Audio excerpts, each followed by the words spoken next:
Magandang araw mga kaibigan.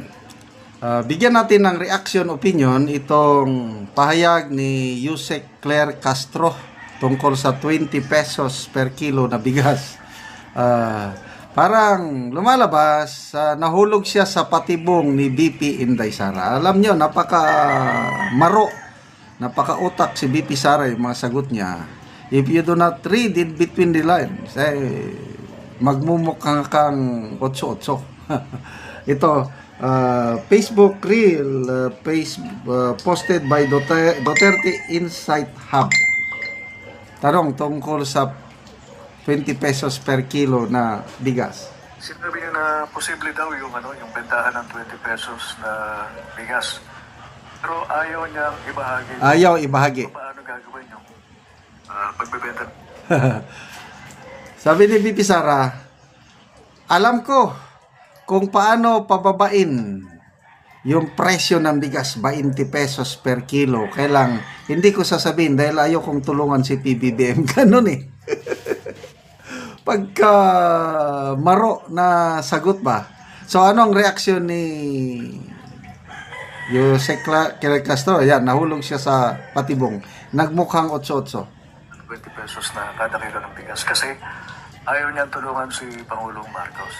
Ano pong reaction dito na malaman niya? Lumalabas po kasi kung ano po ba talaga ang anyo ng ating Vice-Presidente.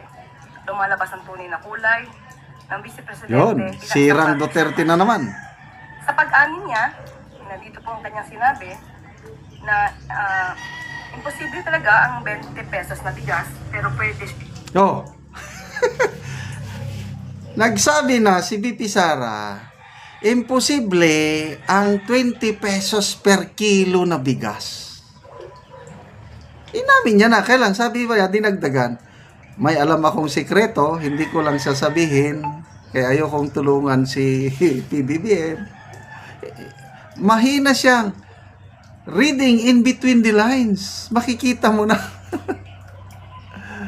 Naniwala pa rin si Yusek Claire Castro na may sekreto si BP Sara paano pababain ang 20 pesos per kilo na bigas. Naniwala. Hindi ko lang i-share sa inyo kasi ayaw kong tulungan si PBBM. Yan po ang tugon ni Vice-Presidente ng Vice President. Sa pag-amin niya pong ito, na hindi niya i-share kung ano man ang kanyang kaalaman, kung mayroon man talagang kaalaman. Dahil nga sa ayaw niyang pagtulong sa ating Pangulo. Ito ay nagpapakita ng isang makasarili.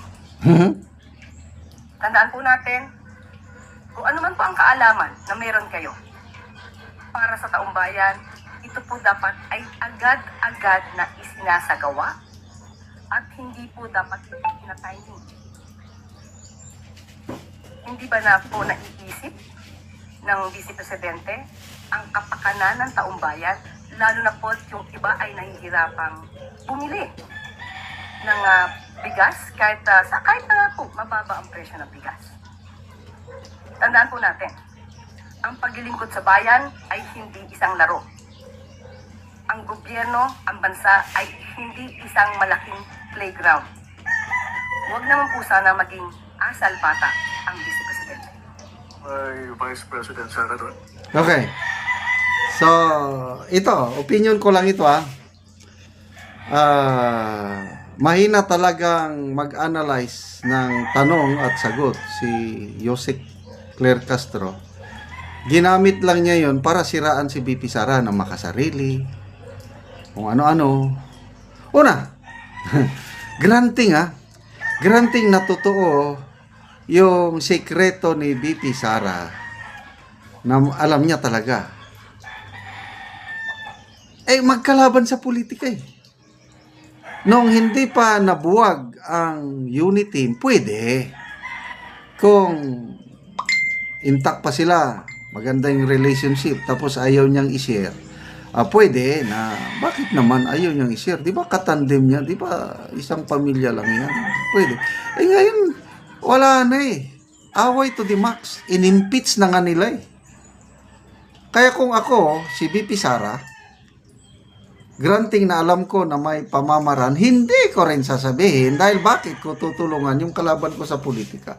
Ganun lang yun. That's reality in politics.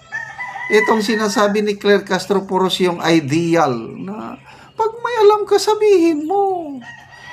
Kung ordinaryong tao yung nakakaalam, bakit hindi? Yung iba nga may ano ba yun? Yung may patent.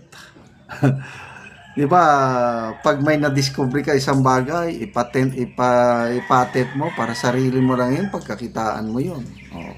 Ganon din yun. Kung talagang may magic formula si BP Sara para mapababa ang bigas, ang pamamaraan lang yan is kung kaya mong mag-produce ng bigas na kakaunti ang iyong magastos na abono at iba pang farm inputs.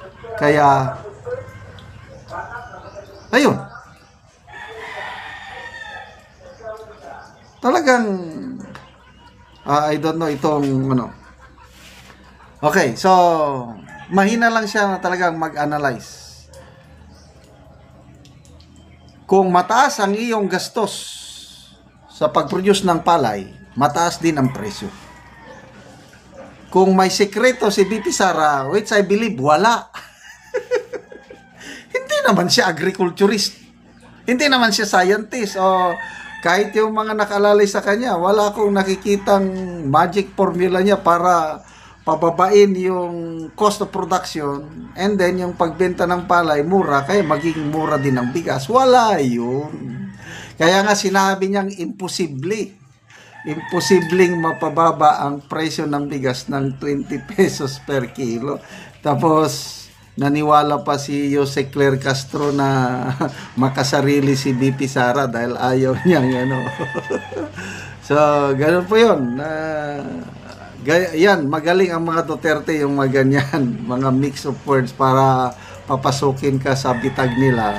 At ayan, pag hindi ka marunong, magiging katawa-tawa ka. Okay?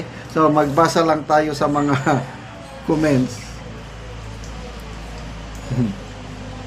Kahit Marites Pinucoda, kahit di na po kayo magpaliwanag basta Duterte, wala maasahang magandang salita na ibabato kay BBM. Yan. Robin Campo, hanggang kailan po ang 20 pesos na yan? Baka wala ng isang linggo, wala ka nang mabibili. Wag ka na buang, hindi trabaho ng BP yan. Tanga. Oo nga. Vice President lang siya. Ang Vice President, spare tire lang yan. Okay, salamat sa inyong pagsubaybay mga kaibigan sa ating channel. Tulong kayo ng malaki sa Tribong Talandi.